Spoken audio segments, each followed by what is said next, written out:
There is a block of granite lying in a quarry in southern Egypt with a slot cut into it, so straight, so clean, so impossibly even, that when modern engineers first ran their fingers along it, they went quiet. The cut is nearly a meter long. It runs through one of the hardest stones on the planet, and it was made by people who had no iron, no steel, no diamond blades, and no machines of any kind. The tool that made it was soft enough to bend in your hands. And the thing that actually did the cutting was not the tool at all. It was something the Egyptians had in unlimited supply. Something that fell on that quarry every single day. Something so ordinary that for 200 years, nobody thought to look at it as a weapon against stone. It was the sun. And the deeper you look into how these people shaped granite, the stranger the answer becomes. Because the official version, the one in the textbooks, the one the guides recite, does not fully explain the marks that are still cut into the rock. Today, we are going to walk through exactly how the ancient Egyptians used the power of the sun to cut and shape stone, who proved it could be done, and why the tidy explanation everyone repeats leaves the most important question wide open. Stay with me, because the part everyone argues about is not the part that should unsettle you. Most people who stand in front of an Egyptian obelisk never think about the cut. They photograph the shape. They admire the height, they read the little plaque, and move on. Most people walk right past the real mystery without ever seeing it. Because the strangest thing about these monuments is not how big they are, it is how they were divided from the bedrock in the first place. A single obelisk can weigh over 1,000 tons and stand taller than a 10-story building, carved from one unbroken piece of granite. And granite does not forgive. It is not like the soft limestone the Egyptians quarried by the ton for the body of the pyramids. Granite is a dense, coarse crystalline rock, a jumble of quartz, feldspar, and mica locked together. And it is so hard that even today we reach for diamond-tipped saws to work it. The Egyptians reached for copper, and copper, on the scale of stone hardness, is a joke. You can scratch it with a coin. You can bend a copper blade over your knee. By every rule of physics we understand, a copper tool dragged across granite should wear away the copper and leave the granite almost untouched. And yet the cuts are there. Clean, deliberate, everywhere. This is the part the textbooks race past. The largest of the granite works were quarried at Aswan, roughly 500 miles up the Nile from the great sites at Giza. The stone was cut there, shaped there, and then floated downriver on barges, block by block, some of them weighing as much as an airliner. That much is settled history. What is not settled, what has never truly been settled, is the how. How a civilization with copper chisels and stone hammers reached into the hardest rock in their world and pulled out perfect flat faces, drilled clean cylindrical holes, and left saw cuts running a meter deep. For a long time, the honest answer among the experts was a shrug. Even the people who spent their entire lives studying these stones admitted they could not fully reproduce what they were looking at. That is not a fringe claim. That was the mainstream position. And into that silence, 100 wild theories rushed in. But here is what almost nobody tells you on the tour. There was a man who decided to stop guessing and actually do it. His name was Denys Stocks, and he spent more than 20 years of his life obsessed with a single question. He wanted to know if the tools the Egyptians left behind and the materials that surrounded them could actually carve granite. Not in theory. In practice, with his own hands, in the heat of the same desert. And in the year 1990, he went to Aswan, to the very quarries where the ancient stone was cut, dragging replica copper saws and a simple, almost laughable idea about what really did the cutting. What he found there is the first clue, and it changes everything about how you look at that beam of light falling on the rock. Let me set the scene, because the details matter. Stocks built a copper saw modeled on the ancient evidence. It was long, about 1.8 meters, 15 centimeters deep, 6 millimeters thick, and it weighed around 14.5 kilograms. A serious slab of metal. On its own, pressed against granite, it did almost nothing. The copper simply smeared and wore away. And this is exactly the trap that has fooled people for centuries. They look at a soft copper blade, they look at hard granite, and they conclude it is impossible, that some lost high technology must be responsible. But stocks understood something they did not. The blade was never meant to be the thing that cut. The blade was a carrier. The real cutting agent was sitting on the ground all around him, in endless supply, glittering faintly in the sun. Sand. Ordinary desert sand. And the reason that matters comes down to a single mineral hiding inside it. Desert sand in Egypt is rich in quartz, and quartz is the secret at the heart of this entire story. On the scale geologists use to rank hardness, quartz sits at a 7. The mica and feldspar that make up much of granite sit lower, which means quartz sand is hard enough to bite into granite and grind it down, grain by grain, cut by cut. Stocks poured quartz sand into the groove, laid his heavy copper saw on top of it, and began to work the blade back and forth. The copper did not cut the stone. The copper pushed the sand. And the sand, dragged under all that weight, tore microscopic pieces out of the granite with every stroke. Slowly, impossibly, a slot began to open in the rock. In one test, his team cut a groove 3 centimeters deep and nearly a meter long in about 14 hours of sawing. The copper blade itself was ground down by 7.5 millimeters in the process, sacrificed to the work. But the granite yielded. It actually yielded. And when Stocks examined the walls of his cut, he saw something that made the hair stand up. The surface was covered in fine parallel striations, rough-edged, uneven lines left by hard fragments dragging through the stone. The exact same striations found on the ancient cuts made 4,500 years ago. Not similar marks, not comparable marks, the same marks. And it was not only the flat cuts. The Egyptians also drilled granite, and the drilled holes are, if anything, harder to explain than the saw cuts. There is a hole 8 inches across, bored clean into a granite block at the Temple of Karnak, perfectly cylindrical, smooth-walled, the kind of hole a modern shop would produce with a diamond core drill and a steady stream of coolant. Stocks tested the ancient answer to this too. He built a bow drill from the very image painted on Egyptian tomb walls, wrapped a cord around a hollow copper tube, and let 2 men work it back and forth while a weight pressed it down. Quartz sand went into the cut. The copper tube spun, dragging the sand in a circle, and grain by grain, the sand ground a ring down into the granite, leaving a clean, cylindrical core standing in the center. It worked. The stone that should have laughed at a copper pipe gave way to sand and rotation and time. And when researchers examined the walls of ancient drill holes, they found faint, spiral grooves running around the inside. The signature of an abrasive dragged around and around under a turning tool.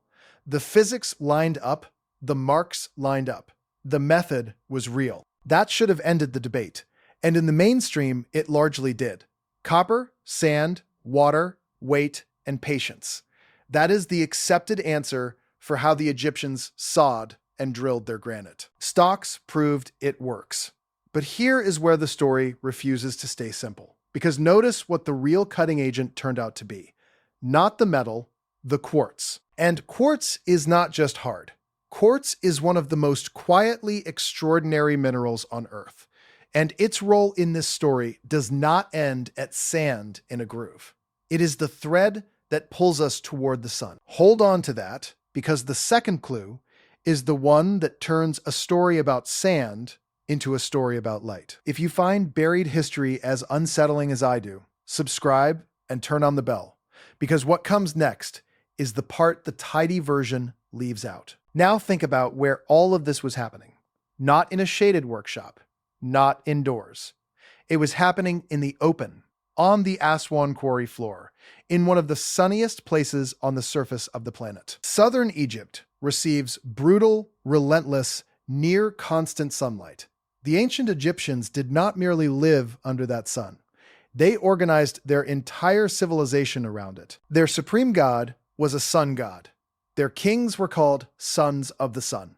Their greatest monuments were aligned to its rising and setting with a precision we still find astonishing. This was not decoration. To them, the sun was the single most powerful force in existence, the thing that gave life, ripened grain, and ruled the sky.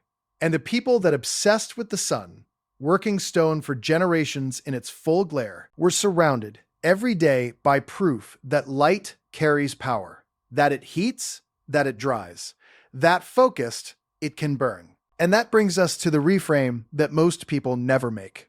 We tend to read ancient sun worship as pure superstition, primitive people bowing to a glowing ball in the sky because they did not understand it. But what if that reading has it backwards? What if the reverence came from use? What if these cultures worshipped the sun so intensely because they had learned, through generations of hands-on work in the light, that the sun was not just a symbol, but a tool, a force you could aim, a force you could concentrate. And the physics that would let them do it is not exotic or lost. It is something a child can demonstrate on a sunny afternoon with a piece of curved glass and a dry leaf. Concentrated sunlight makes heat. Enough of it makes fire, and enough beyond that begins to work on stone itself. Here is the science, stated plainly, no mysticism required. When you take sunlight spread across a wide area and bend it, with a curved mirror or a lens, into a single tight point, you multiply its intensity enormously. This is not a theory. This is the exact principle behind the Olympic flame, which is lit to this day using a curved mirror that focuses the sun into a burning point. It is the principle behind the modern solar furnace at Odello in the French Pyrenees, a wall of mirrors that concentrates ordinary daylight to temperatures above 3,000 degrees Celsius, hot enough to melt steel and turn solid rock to running liquid in seconds. Sunlight, focused tightly enough, becomes one of the most destructive forces we can generate without fuel of any kind. No electricity, no combustion. Just light gathered and aimed. And the materials needed to gather and aim it, polished metal that reflects, are materials the Egyptians absolutely possessed. And the ancient world did not just stumble into this idea once. It clung to it, told and retold it for centuries. The most famous version is the legend of the Greek genius who supposedly held off an entire war fleet with nothing but polished mirrors and the sun, focusing daylight onto wooden hulls until they smoked and caught fire. Historians argue endlessly about whether that particular story ever really happened. But notice what the argument takes for granted. Nobody in the ancient world thought the basic idea was absurd. They knew, as common knowledge, that a curved reflective surface could gather the sun into a burning point. The debate was only ever about scale, about whether you could do it to a moving ship far out at sea. Aim that same concentrated point at a fixed line on a block of granite a few feet away, in a windless quarry, on one of the 300 cloudless days a year that southern Egypt reliably delivers. And the practical objections that sink the fleet burning story largely fall away. The target is not moving. The distance is not the problem. The sun is not going anywhere. We know the ancient world understood the power of gathered light. The evidence is written into their own devices. Highly polished bronze and copper mirrors have been recovered from Egyptian sites. And Egyptologists have long noted that these were not only for looking at your reflection. Some researchers argue they were used to bounce sunlight deep into the dark interiors of temples and tombs, mirror relaying to mirror, carrying daylight around corners into rooms where a torch would have choked the air with soot. That is a documented mainstream idea. The Egyptians used mirrors to move and direct light. The optics involved, the angles, the reflections, required a real working knowledge of how light behaves. So the raw ingredients of solar concentration, reflective polished surfaces, and a culture that understood how to aim light were present. The only question is how far they took it. And this is where a second, more electric idea enters the story. Because in recent years, a claim has circulated, tied to etched pieces of obsidian reportedly recovered near the pyramids, that the Egyptians did more than reflect sunlight. That they captured it. Obsidian is a dark volcanic glass made largely of silicon, the same element at the heart of every solar panel humming on a rooftop today. The pieces in question were said to be inlaid with fine copper lines and marked on both faces with shallow grooves, holding traces of copper. The startling assertion attached to them is that a particular obsidian, unusually rich in the element boron, could generate a small but measurable electric current when copper lines were laid across it and it was placed in the sun. Boron, as it happens, is an element used in the manufacture of real silicon solar cells today. If that claim holds, it would mean a rough, primitive light-catching device existed in the Nile Valley more than 4,000 years ago, long before the wheel came into common use there. Now, I want to be careful and honest with you, because this is exactly the kind of claim that needs daylight rather than hype. And we will return to the skepticism later, where it belongs. But hold the image in your mind, because whether it powered anything or not, it points at the same underlying truth as everything else in this story. These were people surrounded by two things in unlimited quantity: quartz-rich sand and blazing sun. And quartz and sunlight, it turns out, share a deep and strange connection that runs straight through the heart of how the pyramids were built.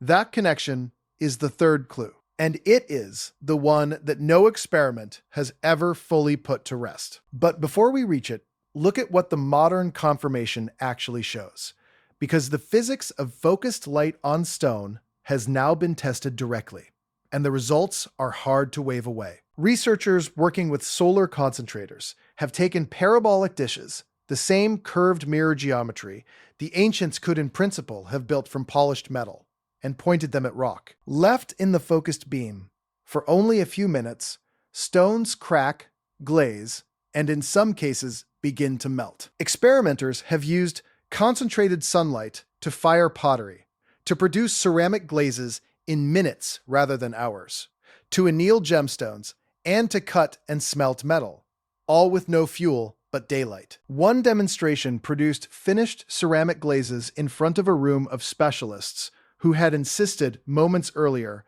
that it could not be done. The lesson is blunt. Concentrated sunlight is not a gentle thing. Under a good enough mirror, it is a torch that never runs out. And here is the detail that ties the sun directly back to the quartz sand in Stocks's groove. Thermal shock. When you heat one small patch of granite very rapidly while the surrounding stone stays cool, the heated spot expands while its neighbors do not, and the stone tears itself apart along that boundary. It cracks, it flakes, it splits along a line you choose. This is a real, well-understood way to break hard rock, and fire has been used to shatter stone for as long as humans have quarried. Now, imagine not a smoky bonfire piled against a cliff, but a focused beam of sunlight, a bright, moving point of intense heat that you can drag along a marked line on the granite, weakening the surface, opening a crack, softening the very top layer just enough that quartz sand and a copper saw can bite in and finish the work far faster than sand alone. Nobody is claiming the Egyptians melted their obelisks free with a light beam, but heat-assisted stoneworking, sun to weaken, sand to cut, would leave exactly the kind of evidence we struggle to explain.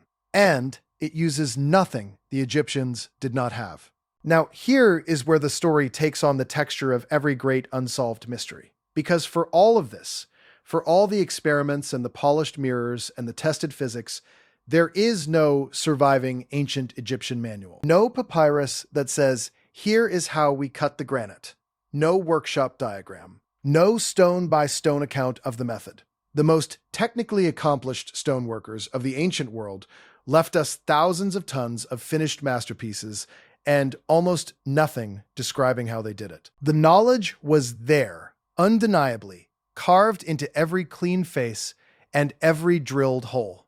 And then it was gone. It vanished so completely that 2,000 years later, the Greeks and Romans who marveled at these same monuments could not reproduce them either. A working method, that precise, does not simply evaporate on its own. It reads less like a technique that was forgotten and more like one that was never written down in the first place, guarded, passed hand to hand inside the workshops, and lost the moment those workshops fell silent. What we are left with is the physical proof that they could do it and a blank space where the explanation should be. And that blank space is exactly where the wildest theories have grown. So let us walk straight into them because they deserve a fair hearing before we test them. The boldest version of this story says the Egyptians did not merely use the sun as a helper. It says they had a genuine solar technology, mirror arrays, and light-catching stones and heat rays, a lost science of the sun that let them melt and shape granite almost at will. A science so advanced, it was later mistaken for religion. The strong form of the claim is seductive. It would explain the precision, it would explain the missing manual. It would explain why a civilization that worshipped the sun could build things we still cannot fully match. And it points to those etched obsidian pieces, to the polished mirrors, to the solar furnaces of today, and says, look, the pieces are all here. Now, does any of this prove the most extreme version of the story? That the ancient Egyptians ran a hidden solar power industry, cutting stone with beams of concentrated light like a Bronze Age laser works? Probably not. Let me be honest with you, because the truth deserves better than hype. The mainstream explanation has real weight behind it, and it starts with Denny's stocks, who did the unglamorous thing and simply proved that copper, quartz sand, water, and enormous patience can cut and drill granite and leave precisely the tool marks we find on the ancient stone. That is not a guess. That is a result you can watch. The great mirror weapon idea, the dream of an ancient solar death ray, borrowed from the legend of Archimedes, also runs into hard limits. When scientists actually tested burning mirrors against distant targets, the results were sobering. One peer-reviewed analysis estimated it would take hundreds of large mirrors, perfectly aligned, just to scorch a small patch of wood at 50 meters. A famous group of engineering students managed to ignite a mock wooden ship only after 10 minutes of dead-still sunlight at close range. And popular experiments trying to reproduce the feat failed more than once. Concentrated sunlight can absolutely burn and melt at a tight focal point a few feet from the mirror. Turning it into a controlled tool for slicing meter-deep grooves through solid granite across a working quarry is a very different and far harder proposition. And those etched obsidian solar cells, the most dramatic single claim in this whole story, remain exactly that, a claim. They have not been confirmed by the wider scientific community. And extraordinary devices demand extraordinary evidence before we can call them real. So no, this is not proof of a lost solar civilization slicing stone with light. I am not going to insult you by pretending it is. But here is what that grounded, skeptical view still cannot make ordinary. Strip away every wild theory, throw out the death rays and the ancient power plants entirely, and you are left with a set of plain facts that are arguably stranger than the fantasy. A civilization with no iron and no machines reached into the hardest stone on Earth and cut it clean using little more than a soft metal blade, a handful of quartz sand, and the patience of generations. In the full blaze of a sun they worshipped as a god. They understood how to polish metal and aim light well enough to carry daylight into buried tombs. They quarried 1,000-ton monoliths from solid bedrock and floated them 500 miles down a river. And they did all of it and then left not one line of instruction behind. You do not need a laser to be unsettled by that. You just need to look at what is actually there. The mystery does not come from making things up. It comes from refusing to look away from the facts. And if even the modest version of this is true, it means something uncomfortable about the story we tell ourselves. It means a society we file under primitive, 4,500 years ago, had already learned to read the sun and the sand as tools, to combine soft metal and hard mineral and raw sunlight into a method precise enough to shape stone we still struggle to shape today. It means the line we like to draw between the ancient world and the modern one, the line that puts all the real understanding on our side of history, is not nearly as solid as we pretend. It means our picture of the ancient mind is not a finished portrait. It is a sketch with pieces missing. And if we are missing the how behind something as famous as an Egyptian obelisk, the most photographed stone on the planet, then what are we missing about the quarries and ruins we have barely begun to study?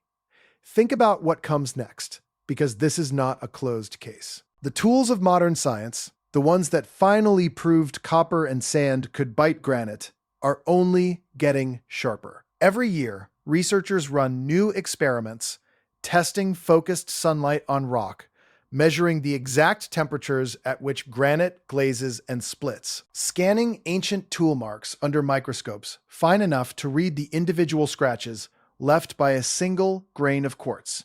We are getting closer, not to a simpler answer, but to a richer one. And the closer we get, the more it looks like the ancient Egyptians were not fumbling in the dark.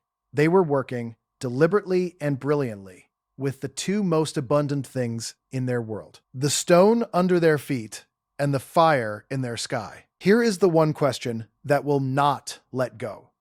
If these people could take a blade soft enough to bend, a pile of ordinary sand, and a beam of sunlight, and with them carve monuments so precise that we reach for diamond and steel to match them, then what exactly did they understand about the sun that we have forgotten? Not worshipped, understood, because you do not organize an entire civilization around a force you think is only a symbol.